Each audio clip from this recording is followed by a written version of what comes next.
Welcome to your most favorite channel, Heartbeat. My name is Dr. Amrit Kejriwal. This channel is mainly meant for MBBS students, postgraduates, medical professionals, and all those who may find it a bit more easy. It is an attempt to make the complicated medical sciences more simplified and easier for understanding. Today we learn something about electrocardiography, the T and U waves. Channel's name is Heartbeat. My name is Dr. Amrit Kejriwal.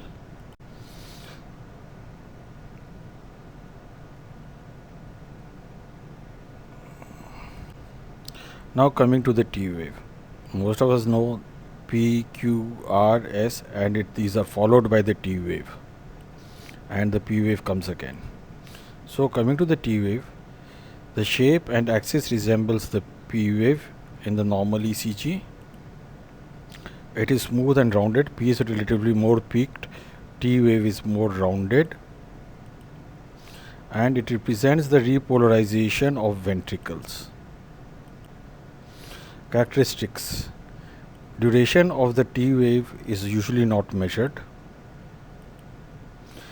The measurement is done in QTC, which is more significant. Amplitude, there are various factors. It diminishes with age, more in males, and it is less than 0.5 millivolts in limb leads and less than 1.5 millivolts in precordial leads. It is normally upright in leads 1, 2, V3 to V6, inverted in AVR, variable in leads 3, AVL, AVF and V1 to V2. T wave abnormalities are various types. You get the hyperacute T wave, then you get the tall T waves, you get the inverted T waves, you get the biphasic T waves, you get the camel hump T waves and the flattened T waves. Let us go through these one by one. Hyperacute T waves, you can see over here the ascending limb and the descending limb. Commonly seen in MI and Prinzmetal's angina. They are usually asymmetrical, broad and peaked. Tall T waves, they can be seen in a variety of conditions: LVH, LBB, acute pericarditis, hyperkalemia, and tall T waves may be a normal variant. Again, they are tall, narrow and symmetrical. So this differ from the hyperacute MI T waves. Inverted T waves, we can see here this limb is longer than this limb. This is asymmetrical T waves. Sometimes the T waves have symmetrical depression in various conditions. These various conditions we will discuss later on. So they can be seen in a variety of conditions: inverted T waves, coronary artery disease, bundle branch blocks, left ventricular hypertrophy, right ventricular hypertrophy, HOCM, hypertrophic obstructive cardiomyopathy, paced rhythms, ventricular pre-excitation with the various pulmonary causes, inflammatory causes, neural causes, drugs, and T wave inversion may occur as a normal variant. You get the biphasic T waves, that the initial half may be upright and the lower half inverted, or the lower half may be inverted and the later half may be upright. So these kind of T waves in which the initial half is usually upright and lower half is down, inverted, these are seen in ischemic T waves. And in hypokalemia, they usually go down and then they go up. So we can get over here hypokalemia, down and then up. So depending on the T waves morphology, we can differentiate whether ischemic T waves or hypokalemia exists. Camel hump, seen in hypothermia or severe brain damage. In this way, a U wave is there which merges with the T wave and gives a camel hump appearance.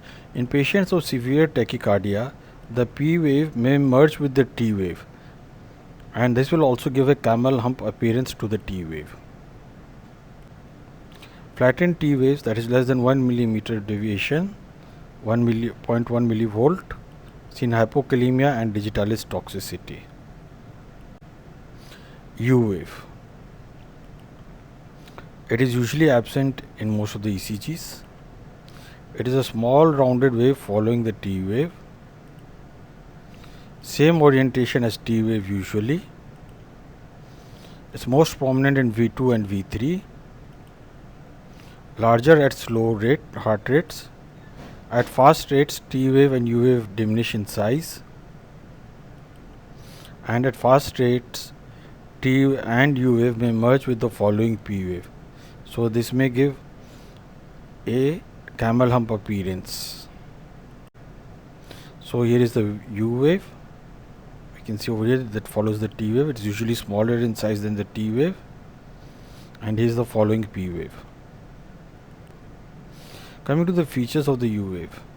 It is usually separate from the T wave.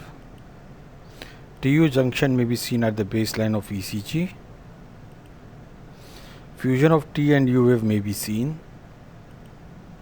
Origin of U wave is not understood till date. Prominent U wave can be seen in a variety of conditions such as bradycardia and hypokalemia. Occasional prominent U waves may be associated with various conditions: hypocalcemia, hypomagnesia, hypothermia, raised intracranial pressure, left ventricular hypertrophy and hypertrophic obstructive cardiomyopathy, but not always present. They just may be associated. Inverted U waves. They may be seen in coronary artery disease, hypertension, valvular heart disease, congenital heart disease, cardiomyopathy and hyperthyroidism. Inverted U waves are strongly suggestive of coronary artery disease. So this ECG, we can see here is a T wave which is inverted and U wave is upright. And this may be interpreted as an ST segment, while the U wave may be interpreted as a T wave or a biphasic T wave. So care must be taken while interpretation of such kind of ECGs. Again, in this ECG, we can see the T and U wave fusion. T wave and U wave have fused together, and so we must be careful so that we read this as a U wave.